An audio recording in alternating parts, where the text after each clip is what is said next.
نبی پاک کی شان وہ ہے کہ اس میں ایک بے ادبی کا لفظ ہزاروں سال کی بے ریا عبادت کو تباہ و برباد کر سکتا ہے۔ فارسی شاعر لکھتے ہیں نا، ادب گاہیست زیر آسماں از عرش نازک تر، نفس گم گردہ بی آیت جنید و بایزیدی جا۔ کیا ترجمہ ہے اس کا؟ زمین پر نبی پاک علیہ الصلوۃ والسلام کا مقام ادب ہے جس کا تقدس عرش سے زیادہ ہے۔ حضرت جنید و بایزید جیسے بڑے اولیاء بھی یہاں اونچی سانس نہیں لیتے، یعنی ادب کا مقام یہ ہے۔ اے میرے پیارے اسلامی، قرآن کس طرح ہمیں نبی پاک کی شان بیان کرتا ہے۔ ایک پنجابی شاعر لکھتے ہیں، قرآن وچ اللہ نے فرمایا ہو ضائع عمل جاسن، قرآن وچ اللہ نے فرمایا ہو ضائع عمل جاسن، کوئی اچا نہ دم مارے میرے یار دے بوہے تے۔ یعنی نبی پاک کی بارگاہ میں اگر آواز اونچی ہو گئی، بے ادبی ہو گئی ہیں، اب یہاں غفلت وہ ہے کہ سارے عمل برباد ہو جائیں گے، ساری نمازیں، سارے روزے، ساری عبادت۔ تو اس سے اندازہ ہونا چاہیے کہ نبی پاک کے تعظیم کا کس قدر ہمیں احتیاط کرنی ہے۔ حکم کیسا ہے؟ ایک اور جگہ قرآن میں رب فرماتا ہے لِتُؤْمِنُوا بِاللَّهِ وَرَسُولِهِ وَتُعَزِّرُوهُ وَتُوَقِّرُوهُ وَتُسَبِّحُوهُ بُكْرَةً وَأَصِيلًا۔ ترجمہ کیا ہے؟ اے لوگو، تم اللہ اور اس کے رسول پر ایمان لاؤ اور رسول کی تعظیم و توقیر کرو اور صبح و شام اللہ کی پاکی بولو۔ اب اس کی ترتیب ذرا سمجھیے گا۔ اعلیٰ حضرت امام اہل سنت نے کمال اس آیت کی وضاحت کی ہے۔ اعلیٰ حضرت کہتے ہیں پہلے اللہ نے آیت کے حصے میں کیا فرمایا؟ ایمان لاؤ، ٹھیک ہے۔ پھر کیا فرمایا؟ وَتُعَزِّرُوهُ وَتُوَقِّرُوهُ، محبوب کی خوب تعظیم و عزت کرو۔ تیسرے نمبر پر کیا فرمایا؟ وَتُسَبِّحُوهُ بُكْرَةً وَأَصِيلًا، صبح و شام اللہ کی پاکی بولو، یعنی عبادت کرو۔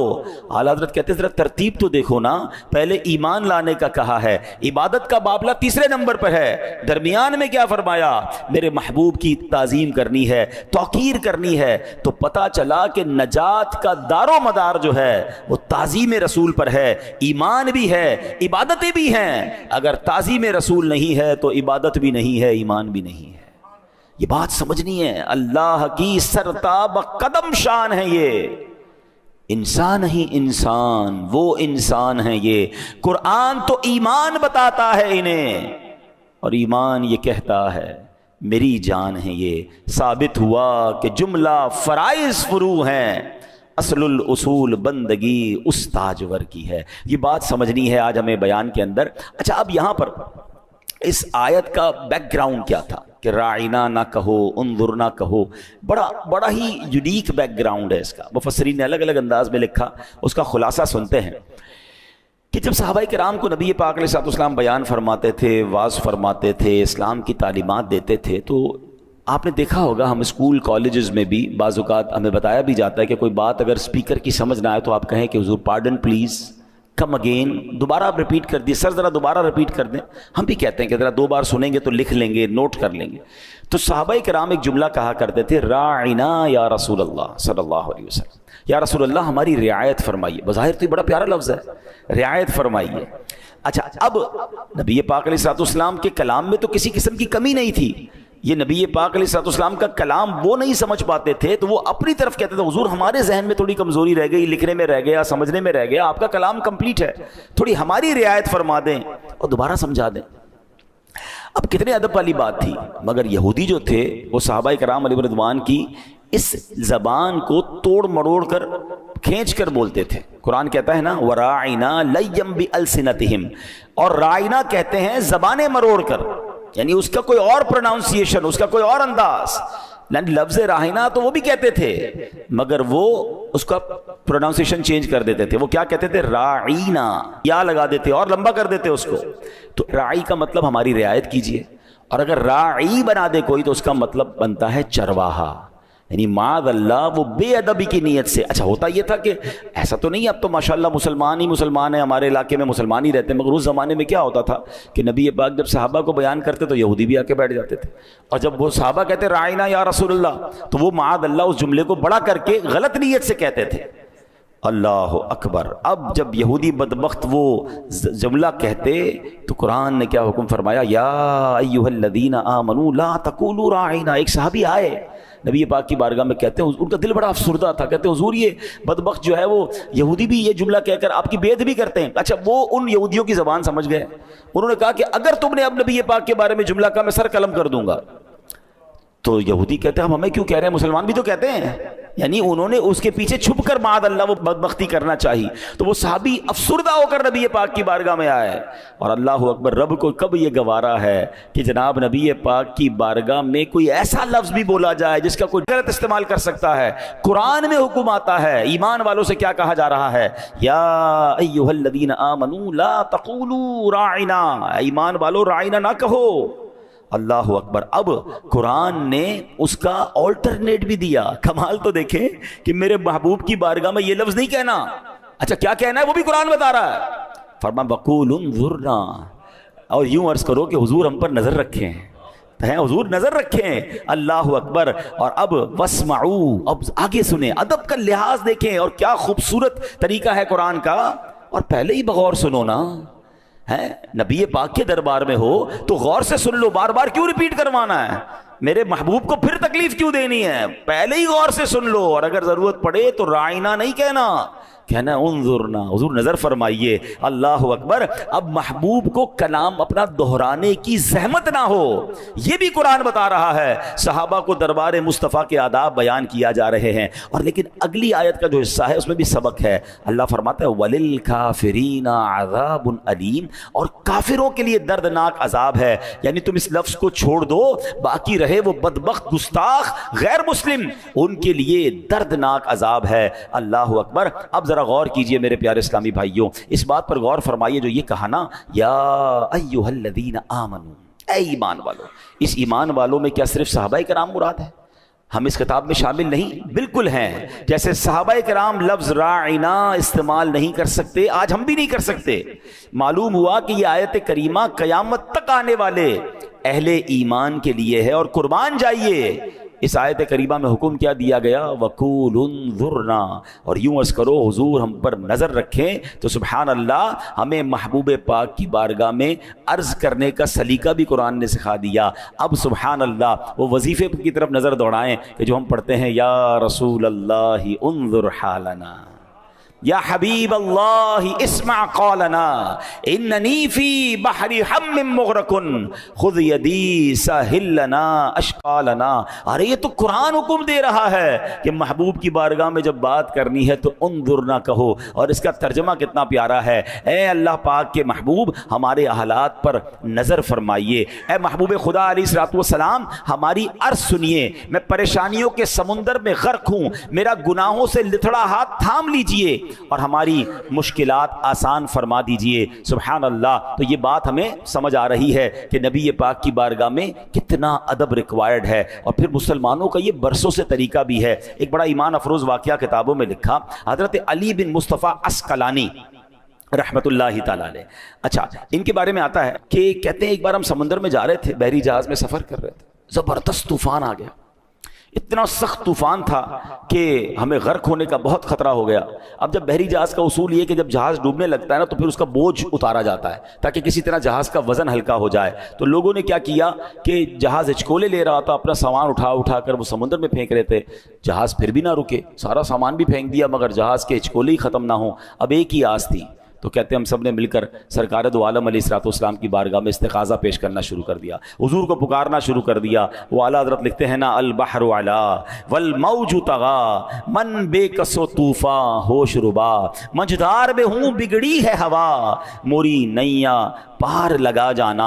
اللہ اکبر. اب فرماتے ایک شخص ہمارے ساتھ اس جہاز پہ تھا، مغرب کا رہنے والا تھا، بڑا نیک تھا. اس نے ہمارے استغاثوں کی جب آواز سنی تو لوگوں کو کہتا پرسکون رہو، میں نے خواب دیکھا ہے، نبی پاک علیہ الصلوۃ والسلام کی زیارت نصیب ہوئی ہے. میں نے عرض کی حضور آپ کے امتی پریشان ہیں، آپ کو پکار رہے ہیں، استغاثہ کر رہے ہیں. میری عرض سن کر نبی پاک علیہ الصلوۃ والسلام نے حضرت صدیق اکبر رضی اللہ تعالیٰ عنہ کی طرف نظر فرمائی اور انہیں جہاز والوں کی مدد کا حکم دیا. کہتے ہیں جب میں نے دیکھا کہ صدیق اکبر سمندر میں داخل ہوئے، جہاز کو پکڑا اور کھینچتے ہوئے خشکی تک لے گئے ہیں، یہ سب میں نے خواب میں دیکھا ہے۔ علی بن مصطفیٰ رحمۃ اللہ تعالی علیہ فرماتے ہیں انہوں نے اپنا خواب سنایا اور ادھر ہم نے دیکھا طوفان تھمنا شروع ہو گیا، طوفان ختم ہو گیا، اور اس کے بعد پورے سفر تک ہمیں کوئی مشکل پیش نہیں آئی۔ تو یہ بات یقیناً ہے کہ جب نبی پاک کو پکارا جاتا ہے اللہ کی عطا سے، اللہ کے دیے سے وہ آج بھی مدد فرماتے ہیں۔ تو الحمدللہ یہ لفظ ہمیں قرآن نے دیا ہے، انظرنا، اپنے حبیب سے، محبوب سے بات کیسے کرنی ہے۔ اچھا، اس آیت سے جو ایک اور بات جو امپورٹنٹ ہے، جو ٹاپک ہے میرا، کہ اس آیت سے ایک اور بات سیکھنے کو مل رہی ہے کہ کسی قسم کا بے ادبی والا لفظ بارگاہ رسالت کے لیے استعمال نہیں کرنا۔ قرآن نے بڑے واضح انداز، دیکھیں نا، راعنا کوئی ناجائز ورڈ نہیں تھا، اس کا معنی ٹھیک تھا، حضور رعایت فرمائیے، لیکن چونکہ لوگ الگ مطلب لے لیتے ہیں تو اب اس ورڈ کو بھی منع کر دیا گیا، اب درست نہیں ہے وہ ورڈ ہمارے لیے۔ لیکن اس سے پتا چلا کہ کوئی بھی ایسا جملہ، کوئی بھی ایسا انداز، کوئی بھی ایسا طریقہ جس میں ذرہ برابر بھی بے ادبی ہو، ہمیں اس کے قریب بھی نہیں جانا۔ اور اس میں ایک اور چیز سمجھنی ہے، بے ادبوں کے قریب بھی نہیں جانا، بے ادبی کے قریب بھی نہیں جانا۔ کچھ لوگ بڑی بے باک گفتگو کرتے ہیں معاذ اللہ نبی پاک کے بارے میں، پیارے آقا کے تبرکات کے بارے میں، نبی پاک کی آل کے بارے میں، پیارے آقا کے صحابہ کے بارے میں، مدینہ منورہ کے بارے میں۔ نہیں، اگر ان کی زبان جارحانہ ہے، ان کا انداز برا ہے، وہ مخاطب صحیح نہیں کرتے ایسی مبارک چیزوں کو، ہمیں ان کے قریب نہیں بیٹھنا۔ ایک بات ہمیشہ یاد رکھیے گا، صحبت اثر لاتی ہے۔ جو بے ادبوں کے ساتھ بیٹھتا ہے اس کی زبان بھی بے ادب ہو جاتی ہے، جو با ادب کے ساتھ بیٹھتا ہے اس کی زبان بھی با ادب ہو جاتی ہے نا۔ عاشق رسول کے ساتھ بیٹھے تو عشق رسول بڑھنے لگتا ہے۔ تو یہ ہمیشہ یاد رکھیں کہ بے ادب دوست کیسے ہو سکتا ہے میرا، ہمیشہ یاد رکھیں با ادب با نصیب، بے ادب بے نصیب۔ ہمیں بے ادب نہ بننا ہے، نہ بے ادبوں کے قریب بیٹھے تو ایمان چلا جائے گا، قرآن کہہ رہا ہے۔ اب آگے آئیے، صحابہ کرام علیہ رضوان کی احتیاط کیا ہوتی تھی۔ حضرت عباس رضی اللہ عنہ، اب لفظوں کا چناؤ دیکھیں، یہ بھی سیکھنا ہے کہ ہم کس کے بارے میں بات کر رہے ہیں۔ ارے پہلے بولنے سے پہلے سوچے تو صحیح کہ آپ سرکار دو عالم علیہ الصلوۃ والسلام کی بات کر رہے ہیں، آپ ان کے صحابہ، ان کے اولیاء، ان کے جناب اہل بیت کی بات کر رہے ہیں، کتنا سوچ کر بولنا ہے۔ جو منہ میں آیا بول دیتے ہیں لوگ، سوچ دیکھیں۔ حضرت عباس رضی اللہ تعالیٰ نبی پاک کے چچا ہیں، ان سے سوال کیا، حضور آپ بڑے ہیں یا نبی پاک علیہ السلام عمر میں بڑے ہیں؟ Very normal question. ہم سے کوئی بھی پوچھے کہ بھائی آپ بڑے ہیں یا فلاں بڑے، تو ہم کہیں میری عمر زیادہ ہے، میں بڑا ہوں، ٹھیک ہے نا۔ مگر حضرت ابا ایک تو ہے بھی چچا، ان کا مقام بھی ہے، مگر ادھر بات کیا ہو رہی ہے، رسول پاک علیہ السلام عمر میں بڑے ہیں یا آپ بڑے ہیں؟ اب لک ایٹ دا آنسر۔ حضرت عباس کہتے ہیں ہوا اکبر منی وانا ولدت قبلہ، بڑے تو وہی مجھ سے ہیں، پیدا میں پہلے ہو گیا ہوں۔ مجھے بتائیں نا یہ کون سی کتاب میں لکھا ہے، یہ کون سی ڈکشنری ہے؟ لوگ کہتے ہیں کبھی کوئی عشق کی بات کرے نا کہ یار آپ مدینے کے لیے ایسا لفظ استعمال کیسے کر رہے ہیں، یہ تو صحابہ نے نہیں کیا۔ مجھے بتائیں یہ کیسا جواب ہے؟ یہ عشق والا جواب ہے نا کہ بڑے وہی ہیں، پیدا میں پہلے ہو گیا ہوں۔ آئے ہائے، کیا مزے کو مزہ آ گیا نا جملہ سن کر۔ وہ کہہ دیتے کہ میری عمر زیادہ ہے تو ناجائز نہ ہوتا، کوئی حرام نہیں تھا۔ کچھ لوگ یہ آتے ہیں لے کر نا کہ یار یہ کون سی مدینے کے ساتھ آپ کا یہ انداز، تو نبی پاک کے بارے میں یہ انداز، یہ تو کہیں نہیں لکھا۔ لکھا ہے وہ عشق کی کتابوں میں لکھا ہے، وہ عاشقوں کے نصیب میں لکھا ہے، جو تمہارے نصیب میں نہیں لکھا تمہیں پرابلم ہے۔ دیکھیں ہمیشہ یاد رکھیں، عشق میں، محبت میں، ادب میں آپ ہر چیز کو بک کے حساب سے فالو نہیں کرتے، جس کو جیسا ادب ہے۔ کوئی مدینے میں چپل نہیں پہنتا، وہ اس کا عشق ہے، آپ کیسے کہہ سکتے ہیں کہ تم غلط کر رہے ہو؟ امام مالک ساری زندگی مدینے میں رہے، امام مالک کروڑوں مالکیوں کے پیشوا، پوری زندگی مدینے میں چپل نہیں پہنے، تو آپ کہیں گے صحابہ نے پہنا، امام مالک نے کیوں نہیں پہنا؟ وہ ان کا عشق ہے، وہ ان کا انداز ہے۔ ہم اس کے لیے کسی کو، ہاں جو یہ کہتا ہے کہ مدینے میں چپل پہننے والا بے ادب ہے، یہ بھی غلط ہے۔ نہیں، ہر کسی کا الگ ذوق ہے، ہر کسی کا الگ انداز ہے۔ وہ شاعر کہتا ہے نہ کسی کے رقص پہ طنز کر، نہ کسی کے غم کا مذاق اڑا، جسے چاہے جیسے نواز دیں، یہ مزاج عشق رسول ہے۔ ایک شخص تھا، بہت بڑی، دیکھیں یہ انداز ہوتے ہیں، آپ کو مکے مدینے آپ جاؤ گے نا، اچھا یہاں بھی ملتے ہیں، کوئی نبی پاک کا نام لے رونے لگ جائے گا، کوئی نعت شریف میں رونے لگ جائے گا، کوئی سرکار علیہ السلام کا ذکر کرے گا تو تڑپنے لگ جائے گا، کوئی کسی انداز سے، کوئی کسی انداز سے، سب کے انداز الگ ہوتے ہیں، اس کو انجوائے کیا کریں، ٹونٹ نہ کیا کریں، طنز نہ کیا کریں، عشق والوں کو تکلیف نہ دیا کرو۔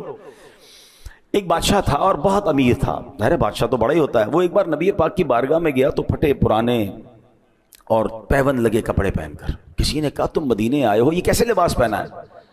کہتا ہے حضور کو دکھانے آیا ہوں، حضور میں کیسا تھا اور آپ نے مجھے بادشاہ بنا دیا۔ میں اپنی اوقات یاد رکھ کر نبی پاک کی بارگاہ میں. تھوڑے دنوں بعد ایک بادشاہ آیا, اس نے کرو فر والا جاہو جلال والا لباس, وی آئی پی جو سٹائل ہوتا ہے بادشاہوں کا.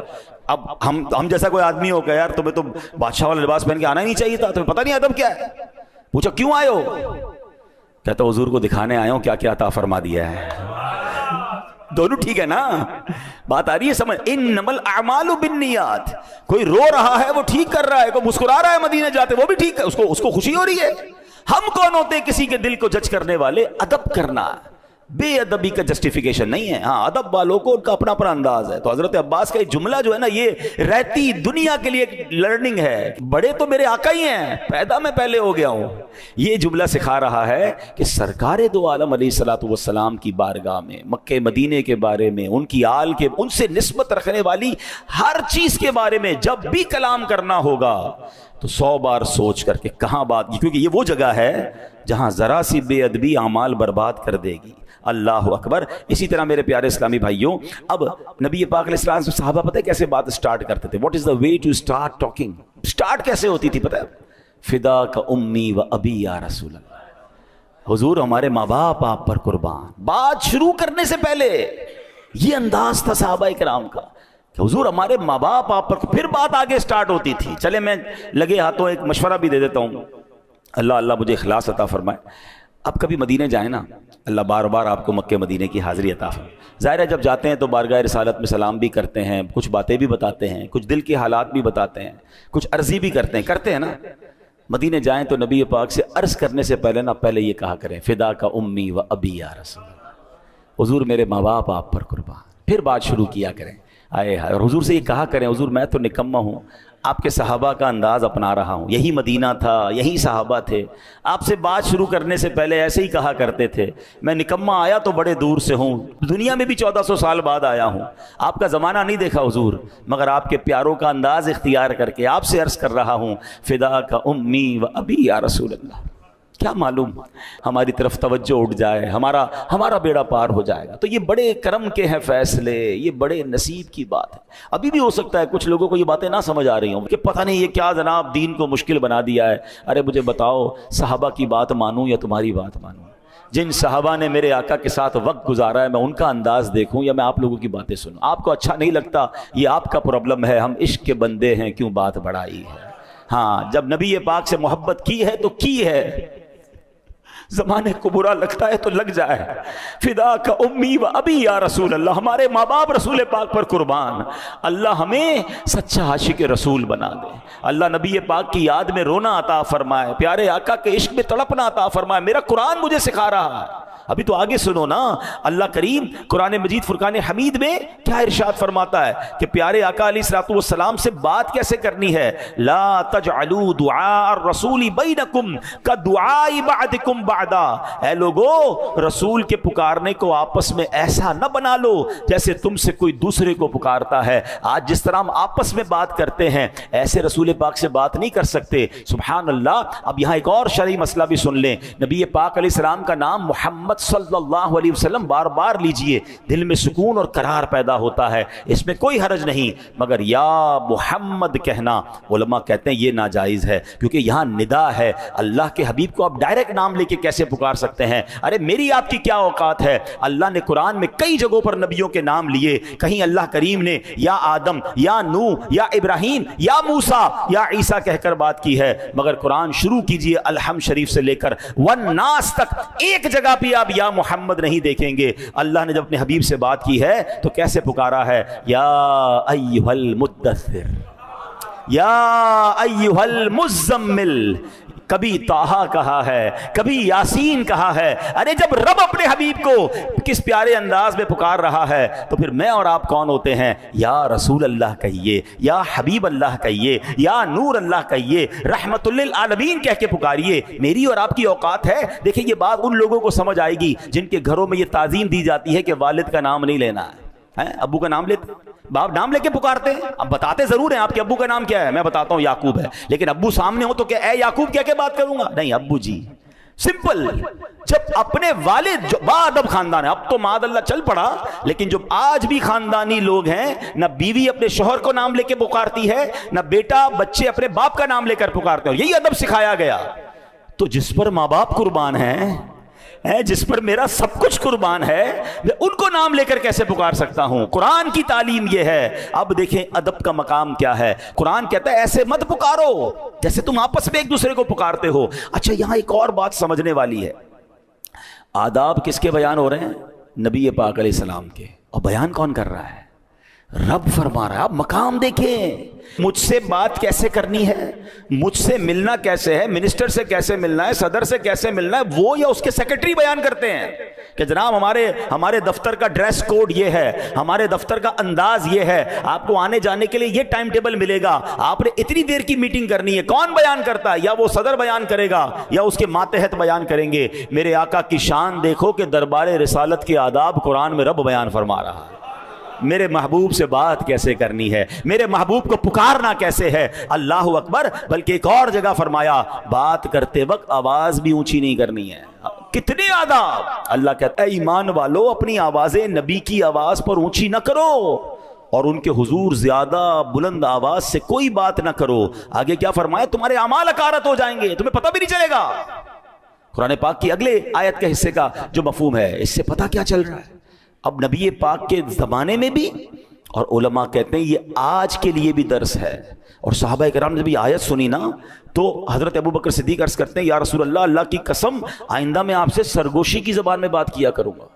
حضرت عمر تو اتنا آہستہ بولتے تھے کہ بار بار نبی پاک کو بعض اوقات کہنا پڑتا ہے عمر دوبارہ بولو، ڈر لگ گیا صحابہ کو ہمارے اعمال ہی برباد نہ ہو جائیں۔ دربار رسالت میں اپنی آوازوں کو اونچا نہیں کرنا۔ مشہور مفسر قرآن مفتی احمد یار خان نعیمی رحمت اللہ تعالی علیہ فرماتے ہیں کہ اب بھی حاجیوں کو حکم ہے کہ جب روضہ رسول پر حاضری نصیب ہو تو سلام بہت آہستہ کریں، کچھ دور کھڑے ہوں۔ بلکہ بعض علماء کرام نے تو حکم دیا ہے کہ جب حدیث کا درس ہو رہا ہو تو وہاں دوسرے لوگ بلند آواز سے نہ بولیں، اگرچہ بولنے والا کوئی اور ہے، کلام تو نبی پاک کا ہو رہا ہے نا، یعنی حضور کا کلام، حدیث بیان ہو رہی ہے، تب بھی آوازیں پست کر دے۔ آپ جو روضہ رسول پہ جا کے شور مچاتے ہیں، پلیز، بڑے ادب کا مقام ہے۔ دربار رسالت میں جائیں، دور کھڑے رہیں، چپکنے کی کوشش نہ کریں جالیوں سے، اور با ادب سر جھکا کر ہے جو ایک ادب والا خاشعانہ انداز ہے، وہ انداز ہونا چاہیے۔ وہ مقام ہے جہاں آواز بلند کرنے کا منع فرمایا، اور فرمایا کہیں تمہارے اعمال ہی برباد نہ ہو جائے۔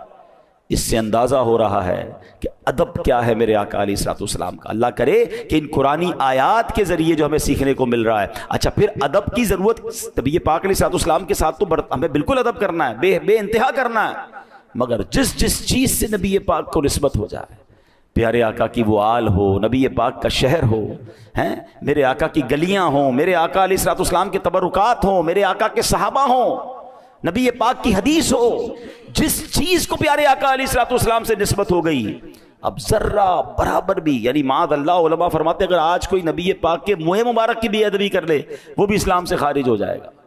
یہ بڑا نازک معاملہ ہے۔ تو گستاخی، اللہ اکبر، تو بڑا لفظ ہے، بے ادبی، اور بے ادبی والا وہ لفظ بھی جس میں بے ادبی کا شائبہ ہو اس کے بھی قریب نہیں جانا۔ اب آپ کہیں گے کب سب کہاں سے ملے گا؟ اس کا سمپل فارمولہ یہ ہے کہ ہم با ادب لوگوں کے ساتھ رہیں۔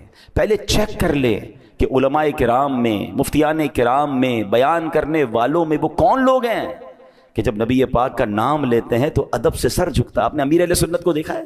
امیر اہل سنت دعوت اسلامی کے جو بانی ہیں، فاؤنڈر آف دعوت، جب وہ نبی پاک کا نام لیتے ہیں تو ہاتھ سینے پہ رکھ کے سر جھکاتے ہیں، محمد صلی اللہ علیہ وسلم۔ انداز ہی ایسا پیارا کہ بندہ نام نامی سن کے سرکار کے تصور میں گم ہو جائے۔ عشق والی بات ہے نا۔ امیر اہل سنت کا ایک انداز آپ کو بتاؤں، مدینہ پاک جب جاتے ہیں نا تو اب ہم نارملی کوئی ایڈریس پوچھے کہاں جانا تو کہتے ہیں رائٹ ٹرن ہو جائیں، پھر الٹے ہاتھ پہ ٹرن ہو جائیں، پھر رائٹ ہو جائے، پھر الٹے ہاتھ پہ، ایسے ہی ہے۔ امیر علیہ سے فرماتے ہیں مدینے میں الٹا تو کچھ بھی نہیں ہے، تو فرماتے ہیں رائٹ ٹرن ہو کے پھر آگے جا کے دل کی طرف مڑ جائیے گا۔ دل کدھر ہے؟ الٹے ہاتھ پہ ہی ہے نا۔ اب یہ لفظوں کی بات ہے، لیکن اگر ادب والا بندہ ہے کہ میں کیسے کہوں مدینے میں الٹی طرف مڑ جاؤ، الٹی مدینے میں ساری طرف سیدھی سیدھی ہے نا، سیدھی سڑک یہ شہر شفاعت نگر کی ہے۔ اعلیٰ حضرت کہتا ہے نا طیبہ میں مر کے ٹھنڈے چلے جاؤ آنکھیں بند، سیدھی سڑک یہ شہر شفاعت نگر کی ہے۔ اب یہاں ایک غلطی حاجی لوگ کرتے ہیں، عمرے پر جانے والے کرتے ہیں، یہاں بہت سارے ایسے ہیں جو بار بار جاتے ہیں، اللہ آپ کو بار بار حاضری عطا فرمائے۔ مدینے جانا کمال ہے، مکے جانا یہ بہت بڑی سعادت ہے، مگر ایک بات یاد رکھیے گا، جیسے جی چاہے جہاں میں گھوم پھر، جیسے جی چاہے جہاں میں گھوم پھر، پر یہ مدینہ ہے، یہاں آہستہ چل، ہاں قدسیوں کے درمیاں آہستہ بول. فرشتے ہیں نا 70,000 فرشتے، آپ ہر وقت فرشتوں کے درمیان ہوتے ہیں. جب آپ مکے میں ہوتے ہیں کعبے کے سامنے مستجاب دیوار وہ ہے جہاں 70,000 فرشتے دعا کی آمین کے لیے موجود ہیں. نبی پاک کا روضہ وہ ہے جہاں صبح 70,000 شام 70,000 فرشتے حاضری دے رہے ہیں سلام کے لیے. It means whenever you are in Mecca and Medina مدینہ، آپ فرشتوں کے درمیان چل رہے ہوتے ہیں، آپ فرشتوں کے ساتھ ہیں. تو وہاں کیا انداز ہونا چاہیے؟ شاپنگ کب کرنا ہے، کون سے ہوٹل میں کھانا کھانا ہے، او بھائی آج کدھر جا رہے ہو، فلائٹ کب کی ہے. ہم نے حرم میں دیکھا کہ لوگ کعبے کے سامنے بیٹھ کر دنیاوی باتیں، فون پہ بزنس کی باتیں کہکے لگا رہے ہیں. ارے یار اس جگہ آئے ہو جہاں آنے کو لوگ رو رہے ہیں، تڑپ رہے ہیں، اس کے دیدار کو تڑس رہے ہیں، اور آج آپ کے سامنے کعبہ ہے اور آپ دنیاوی باتوں میں لگے ہوئے کھیل رہے ہوتے ہیں بچے. مدینہ شریف میں بھی یہ منظر دیکھے نہ کریں. اگر ادب نہیں کر سکتے تو تھوڑے دنوں کے لیے جائیں، کہیں ایسا نہ ہو سارا سفر بیکار ہو جائے. سنبھل کر پاؤں رکھنا زائروں شہر مدینہ میں، سنبھل کر پاؤں رکھنا زائروں شہر مدینہ میں، کہیں ایسا نہ ہو سارا سفر بیکار ہو جائے. اصل میں کچھ لوگوں نے گرانٹڈ لے لیا، ہمارے لیے تو مسئلہ ہی کوئی نہیں، ہر سال ہی جاتے ہیں، پوری فیملی بھی جاتی ہے، ٹکٹیں بھی بن جاتی ہیں، پیسے بھی ہیں. ہاں ایسا نہ ہو کہ جا تو رہے ہو مگر اگر وہاں کی قدر نہ کی. یاد رکھیں جس نعمت کی قدر نہیں کی جاتی نا وہ نعمت چھین لی جاتی ہے. ہاں اور اگر آپ مکہ مدینے جا رہے ہیں تو خدا کے واسطے ادب کریں، احتیاط کریں، وہاں عبادت کریں، ایک ایک لمحے کو کیش کریں. ہمیں نہیں پتا اگلی بار جا سکیں گے کہ نہیں جا سکیں گے. اپنے ہر حاضری کو زندگی کی آخری حاضری سمجھیں اور وہاں جا کر سبحان اللہ وہ دور یاد کریں جب صحابہ سرگوشیوں والے انداز میں بات کر رہے ہیں، جب صحابہ کرام نبی پاک کا ایسا ادب کر رہے ہیں کہ سر جھکا کر پیارے آقا کے فرامین سن رہے ہیں. مدینہ تو وہی ہے نا. بہت پہلے ایک بزرگ نے ایک بات کہی تھی جو ادھر جا کے لگ گئی. وہ کہتے ہیں کہ تمہیں پتہ ہے کہاں آئے ہو، 1450 سال پہلے آ جاتے تو صحابی بن جاتے. یہ ایسا جملہ میں نے سنا کہ جس کو کہتے ہیں نا رونگٹے کھڑے ہو جاتے ہیں. یہی تو ہوتا تھا.